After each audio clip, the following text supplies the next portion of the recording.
Henry Ford is one of the most influential figures in modern history. His name is synonymous with the automobile, mass production, and industrial transformation.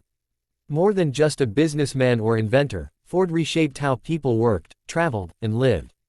He did not invent the car, nor did he invent the assembly line, but he perfected both in ways that permanently altered society. Ford's life was marked by extraordinary innovation, staggering success, deep contradictions, and troubling flaws.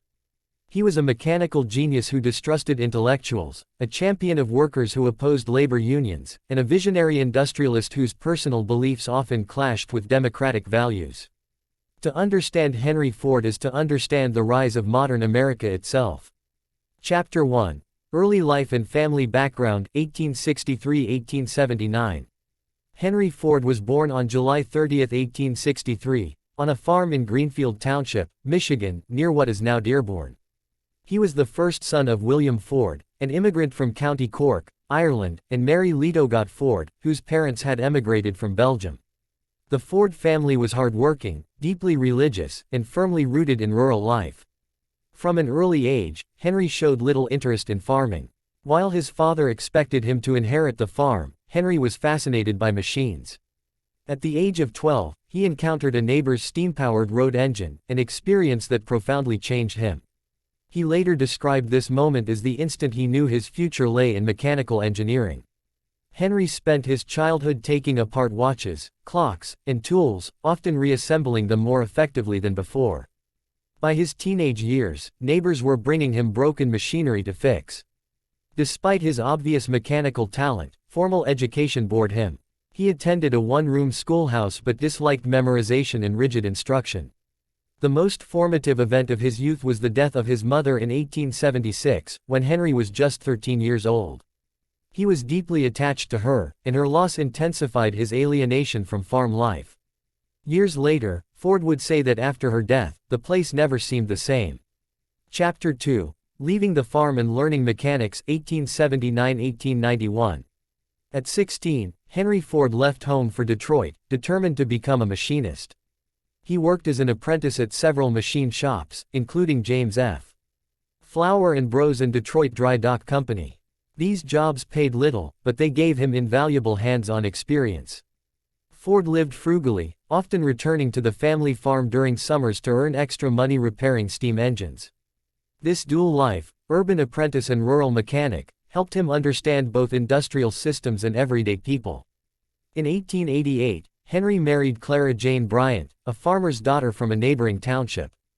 Clara would become one of the most stabilizing forces in his life.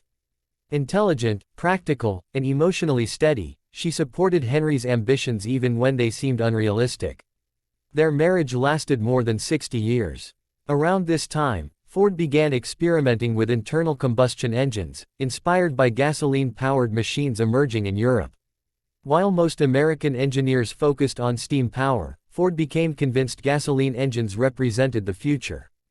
Chapter 3. The First Automobiles and Early Failures, 1891–1903. In 1891, Henry Ford was hired as an engineer at the Edison Illuminating Company of Detroit. 2 years later, he was promoted to chief engineer, giving him both financial stability and the time to pursue personal experiments. Working late nights in a shed behind his house, Ford built his first gasoline-powered vehicle, the quadricycle, completed in 1896. It was a simple, lightweight machine with 4 bicycle wheels and a 2-cylinder engine. That same year, he met Thomas Edison, who encouraged him to continue his work on automobiles, an endorsement Ford cherished for the rest of his life. Despite his talent, Ford struggled as a businessman. His first 2 ventures, the Detroit Automobile Company (1899) and the Henry Ford Company (1901), failed due to high costs, investor disagreements, and Ford's obsession with engineering perfection over profitability. However, Ford gained public recognition as a race car driver and designer. He built and drove racing cars to demonstrate the power and reliability of his engines. In 1901, he defeated famous racer Alexander Winton, earning national attention and restoring investor confidence. Chapter 4. Founding the Ford Motor Company, 1903. On June 16, 1903, Henry Ford and a group of investors founded the Ford Motor Company with $28,000 in capital. The company's first successful car, the Model A, sold modestly but proved Ford could build reliable vehicles. Ford's true breakthrough came with the Model T, introduced in 1908. Designed to be simple, durable, and affordable, the Model T was built for ordinary people, especially farmers and working-class Americans. Ford famously said he wanted to build a motor car for the great multitude. The Model T was rugged enough for poor roads, easy to repair, and inexpensive compared to competitors. Its success was immediate and overwhelming. Chapter 5. The Assembly Line Revolution, 1913–1919.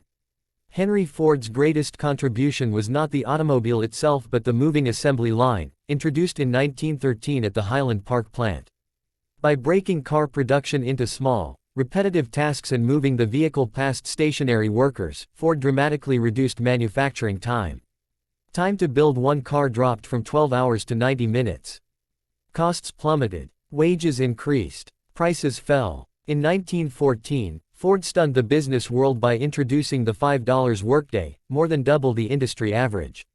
This move reduced employee turnover, increased productivity, and allowed workers to afford the very cars they built. However, the system was not without downsides. Assembly line work was monotonous and physically demanding. Ford tightly controlled worker behavior, even creating a sociological department that investigated employees' personal lives. Chapter 6. Global Expansion and Immense Wealth, 1920s. By the 1920s, Ford Motor Company dominated the automobile market. Factories opened across Europe, Latin America, and Asia. By 1927, more than 15 million Model Ts had been sold. Ford became one of the richest men in the world. Yet he lived relatively simply, disdained luxury, and believed wealth was a tool rather than a reward. He reinvested profits into factories, research, and experimental projects. Despite his success, Ford was resistant to change. He delayed updating the Model T even as competitors introduced sleeker, more powerful cars. By the mid-1920s, General Motors began overtaking Ford in market share. Chapter 7. Controversies and Darker Beliefs. Henry Ford's legacy is deeply complicated by his anti-Semitic views. From 1920 to 1927, he published articles in the Dearborn Independent blaming Jewish people for global problems. These articles were later compiled into the International Jew, which circulated widely and influenced extremist movements abroad, including Nazi Germany. Ford later issued a public apology in 1927, though historians debate its sincerity. Regardless, the damage was lasting and remains one of the most troubling aspects of his legacy.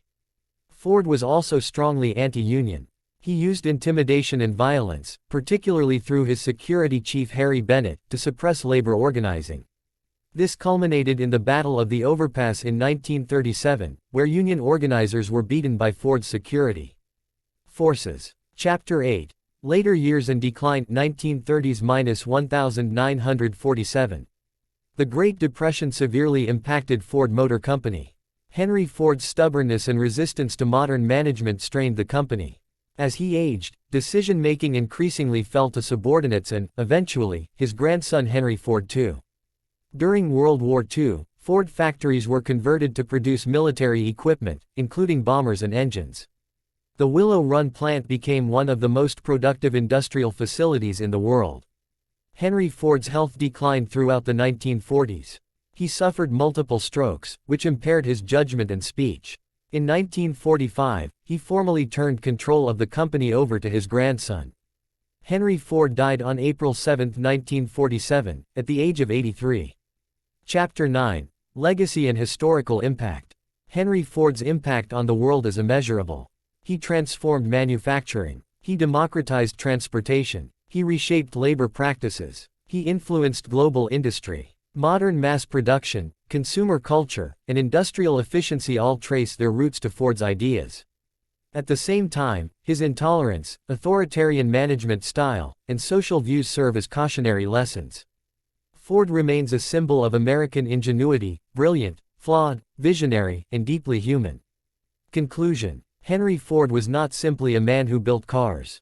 He built a system that changed how people work, live, and move through the world. His life reflects the promise and peril of industrial power, innovation paired with rigidity, progress shadowed by prejudice. To study Henry Ford is to confront both the heights of human creativity and the dangers of unchecked belief. His story continues to shape the modern world, for better and for worse.